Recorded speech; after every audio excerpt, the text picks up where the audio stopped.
Hi friends, today I am going to explain about transfer statements in Java. Transfer statements are used to change the normal flow of execution in a program. These statements allow us to jump out of loops, like skip specific iterations, early termination of methods. Java provides the following three types of transfer statements: break statement, continue statement, and return statement. Let's see what is break statement. The break statement is used to terminate the execution of the nearest looping statement or switch statement. We can use break statement in the following places: inside switch to stop fall through, inside loops to break loop execution based on some condition, inside labeled blocks to break block execution based on conditions.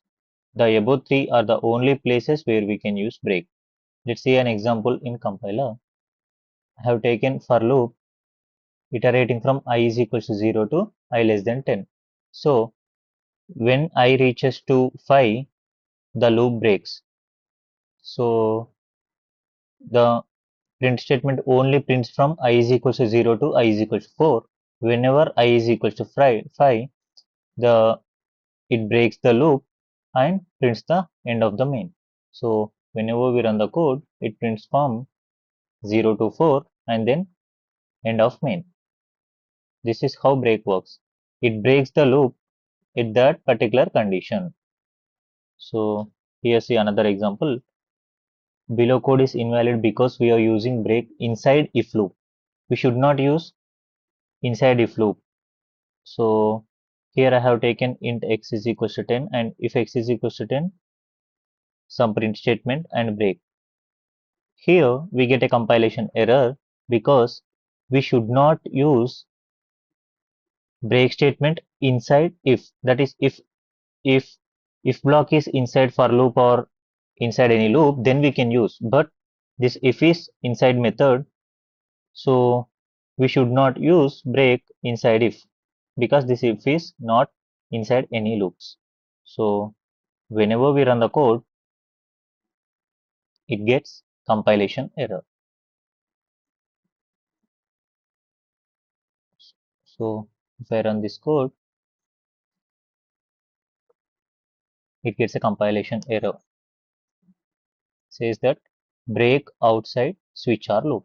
That is, break only used inside switch or loop.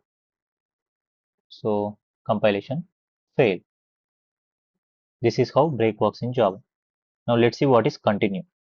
The continue statement in Java is used to skip the current iteration of a loop and jump to the next iteration. Unlike break, which completely exits a loop, but continue only skips the remaining code for the current iteration only, and it continues with the next cycle of the loop.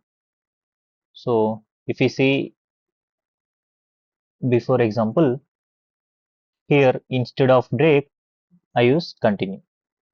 So I have used continue when I is equals to 5.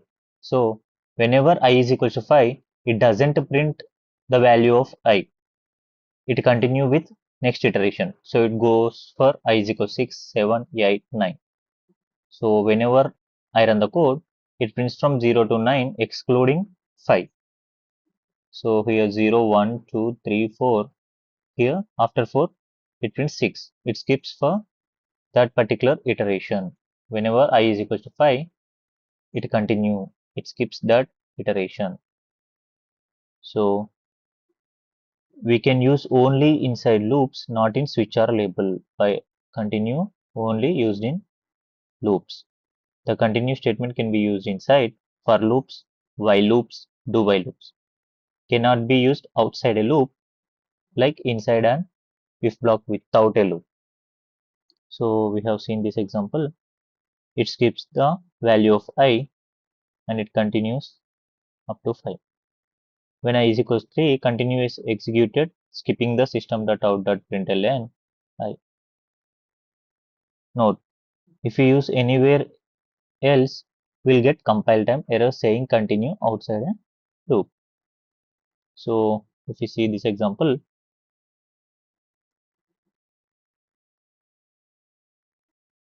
we are using continue outside of loop. So there is no loop here. We are directly using continue inside an if block. So whenever I run the code, it gets a compilation error. It says continue outside of loop. So we'll get a compilation error if we use continue outside the loops. And now let's see what is return. The return statement in Java is used to exit from a method and optionally return a value.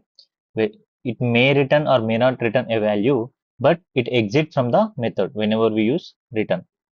It immediately stops execution of the method and transfers control back to the caller method. Where can we use return? The return statement can be used inside any method including main, void methods without a return value, methods with return values also. And for example, if we see this example,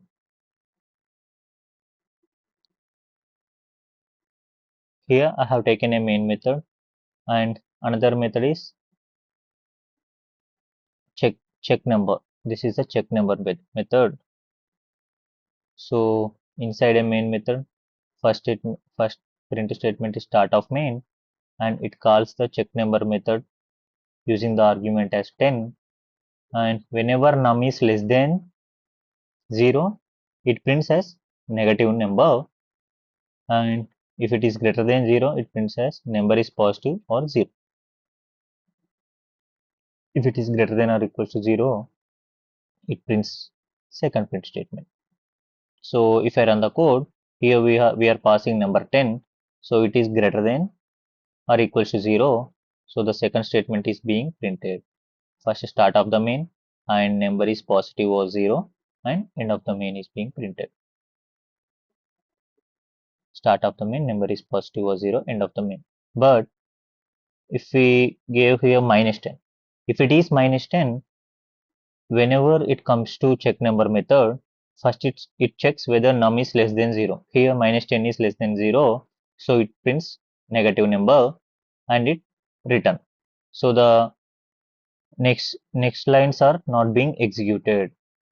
It is we use a return, so it returns the void. Here the type is void, so it doesn't return anything, but the statements after the return doesn't execute inside check number method. So whenever I run the code, first start of the main and next calling the check number method, inside check number method it prints negative number and then return. It returns to line number 11 and then it prints end of main. So start of main negative number, end of main is the output. Let's see. Start of main negative number, end of main is the output. So this is how return works. And we can also return any value. So if we see another example, here we can return a value. That is, here I have a method with the name add, arguments int a comma int b.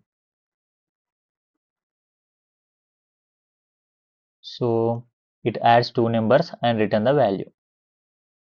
Here in line number 6, int sum is equal to add of 10 comma 20. So we are passing arguments 10 comma 20 to the add method. So it adds 10 and 20 and returns 30 to the sum. The 30 is stored inside the sum. So whenever we print the sum, 30 is being printed. This is how return works whenever we are returning something. Either it may be an int value. We are specifying the return data type here. So if it is void, we keep void. The void means it doesn't return anything. Here it is returning int, so we specify int here.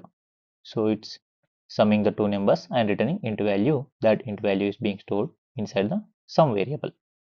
This is how return works with returning some values. So now let's see an exercise. Please pause the video and answer the questions. First question. What happens when a break statement is used inside a loop?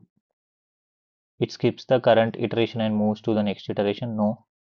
It immediately terminates the loop and execution continues after the loop. Yeah, this is correct. Option B is correct. Second question. Where can the continue statement be used? Inside loops only, Inside if statements, no. Inside switch statements, no. Inside methods, no. Inside loops only. Third question. What will be the output of the following code?